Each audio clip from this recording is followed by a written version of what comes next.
வணக்கம். தமிழ் இலக்கிய உலகில் 20ஆம் நூற்றாண்டு பிறந்து 21ஆம் நூற்றாண்டு வரைக்கும் தன்னுடைய பணியை இலக்கிய பணியை செய்த எழுத்தாளர்கள் பட்டியல் என்று பார்த்தால் ஒரு பெரும் பட்டியல் நமக்கு கிடைக்கும். அப்படிப்பட்ட எழுத்தாளர்களில் சமுதாய சிந்தனையோடும் எழுத்தையே உயிர் மூச்சாக கொண்டும் இயங்கிக் கொண்டிருக்கின்ற எழுத்தாளர்கள் எத்தனையோ பேர். அப்படிப்பட்ட எழுத்தாளர்களில் எனக்கு பிடித்த, நான் வாசித்திருக்கிற, அவரோடு பழகியிருக்கிற, ஒரு வாய்ப்பை பெற்ற எனக்கு இன்று அவரை பற்றி சொல்லுகிற வாய்ப்பு கிடைத்திருக்கிறது. அவர்தான் எழுத்தாளர் பிரபஞ்சன். இவர் பிறந்த ஊர் பாண்டிச்சேரி. 1945 பிறந்தார். இவருடைய தந்தையார் அங்கே தனியாக தொழில் செய்து கொண்டிருந்தார். இவருடைய இயற்பெயர் இவங்க வீட்டில் வச்ச பெயர் சாரங்கபாணி வைத்தியலிங்கம். பள்ளி படிப்பெல்லாம் இவர் புதுச்சேரியில் முடித்தார். பிறகு தமிழ் படிக்க வேண்டும் என்ற ஆர்வம் அவருக்கு இருந்தது. அந்த ஆர்வத்தின் காரணமாக கரந்தை தமிழ்ச்சங்கத்தில், தஞ்சாவூரில் இருக்கின்ற கரந்தை தமிழ்ச்சங்கத்தில் சேர்ந்து புலவர் பட்டம் பெற்றார். அதோடு மட்டுமில்லாமல் ஆசிரிய பணியிலும் சில ஆண்டுகள் பணிபுரிந்தார். பள்ளி ஆசிரியராக இருந்தார். ஆனால் எழுத்து தாகம் இவரை இழுத்தது. இவருடைய முதல் கதை பரணி என்கின்ற இதழில் 1961 என்ன உலகமடா என்ற பெயரில் வெளிவருது. பிறகு இவர் அந்த வளர்ந்த விதத்தை பார்க்கறது ரொம்ப ஆச்சரியமாக இருக்கும். மாலன் அவர்களும் திரு பிரபஞ்சன் அவர்களும் தொடர்ந்து வாரம் குமுதம் இதழில் போட்டு எழுதிட்டு வந்தாங்க. இந்த வாரம் இவர்னா அந்த வாரம் அவர், அடுத்த வாரம் அவர், இப்படி சிறுகதைகள். அதுலேயும் இவருடைய நேற்றைய மனிதர்கள்ங்கிற சிறுகதை அவ்வளோ அற்புதமாக இருக்கும். அந்த கதையை கேட்ட உடனே நமக்கு அப்படியே ஆச்சரியமாக இருக்கும். அதோடு மட்டும் இல்லை, மனதை தொடுகின்ற மனிதர்களை எல்லாம் இவர் படம் பிடித்து காட்டுவார்.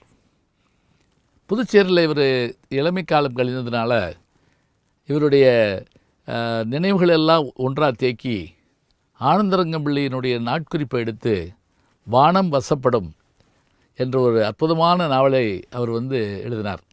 அதுதான் அவருக்கு சாகித்ய அகாடமி விருதை வாங்கி கொடுத்தது. இந்த வானம் வசப்படுங்கிற நாவல் நான் கல்லூரியில் படிக்கிற போது மாணவர்களுக்கு, கல்லூரியில் வேலை பார்க்குற போது மாணவர்களுக்கு பாடமாக வைத்திருந்தோம். இவர் சாகித்ய அகாடமி விருது பெற்றதோடு தமிழ்நாடு அரசினுடைய விருதுகளை பெற்றிருக்கிறார். பல மேடைகளில் நானும் அவரும் சேர்ந்து பேசியிருக்கிறோம். அதே போல் ஏதேனும் எனக்கு ஒரு சந்தேகம் ஏற்பட்டால் உடனடியாக நாம் தொலைபேசியில் கூப்பிட்டு கேட்டோம்னா உடனே மொழிபெயர்ப்பு கதைகளாக இருந்தாலும் மற்ற எந்த கதைகளாக இருந்தாலும் சொல்வார். கவிதைகளே எழுதியிருக்கிறார். நிறைய சிறுகதை தொகுதிகள் வந்திருக்கு. தமிழ்நாடு அரசுடைய விருதை பெற்றிருக்கிறது. திருப்பூர் தமிழ்ச்சங்கத்தினுடைய விருதை பெற்றிருக்கிறது. எல்லாமே இவருடைய நல்ல படைப்புக்கு ஒரு எடுத்துக்காட்டு. எனக்கு பிடிச்சது என்ன அப்படின்னா, ஒரு சிறுகதை, எனக்கு அந்த கதையினுடைய பேர் மறந்துட்டேன். அதாவது ஒரு ஊரில் அந்த ஒரு பெரிய பைல்வான் மாதிரி இருப்பார். அவர் அந்த பைல்வான் மாதிரி இருந்து அந்த ஊரில் அவருடைய பேச்சை யாரும் தட்ட மாட்டாங்க. யாராக இருந்தாலும் ஒரு அறை விட்டுருவார். அப்படியான ஒரு ஆகிருதியோடு வாழ்ந்த மனிதர். வீட்டில் அவருக்கு அவர் மகனுக்கும் பிடிக்காது. இவர் என்ன சொன்னாலும் கேட்க மாட்டான். இது இப்படி போயிட்டே இருக்கப்ப ஒரு தடவை இவருக்கு கையை ஓங்குவார் பாருங்க. அப்போ அந்த பையன் என்ன செஞ்சு விடுவான், படாரம் பிடிச்சிட்டு அப்பாவை படாரம் அடைஞ்சு விடுவான். அப்போ அந்த கை கீழே இறங்கின உடனே அப்படியே பேசாமல் இருப்பாருங்க. மறுநாள் அவர் இறந்து போவார்.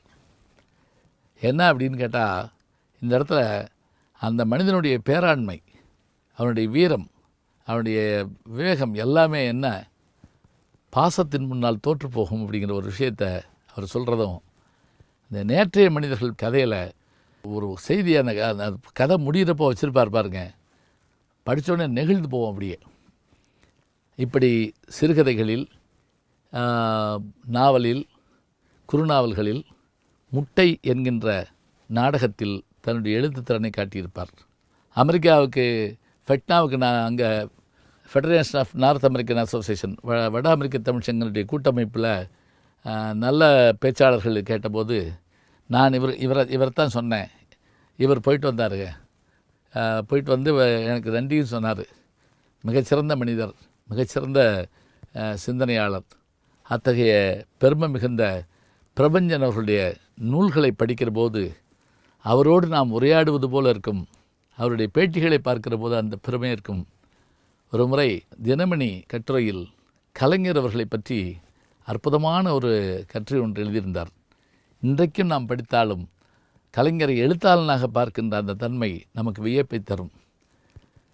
கதை, சிறுகதை, நாவல், குறுநாவல், நாடகம், எழுத்து, உரையாடல், பேச்சு என்று பல்வேறு துறைகளில் தன்னை ஈடுபடுத்தி கொண்டு ஒரு அழகான ஜிப்பா போட்டு கண்ணாடி போட்டு சிரித்த முகத்தோட எப்போதும் எல்லா நண்பர்களோடும் உரையாடிக்கிட்டு இருக்க அந்த மனிதர், அவர் உண்மையிலேயே ஒரு எழுத்தாளன் எப்படி இருக்கணுங்கிற விஷயத்துக்கு நாம் ஒருத்தரை கற்பனை பண்ணோம்னா நிச்சயமாக பிரபஞ்சன் தாங்க முன்னுக்கு வருவார். சாரங்கபாணி வைத்தியலிங்கம் என்ற பிரபஞ்சன் எழுத்துக்களில் எப்போதும் வாழ்ந்து வருகிறார். வணக்கம் அன்புக்குரிய யூடியூப் நேயர்களே, நீங்கள் இன்னும் என்னை நெருக்கமாக பின்தொடர வேண்டும் என்று சொன்னால் ட்விட்டர், இன்ஸ்டாகிராம், ஃபேஸ்புக் போன்ற சமூக வலைதளங்களில் பின்தொடர்ந்து வாருங்கள். நாம் முன்தொடர்ந்து செல்வோம்.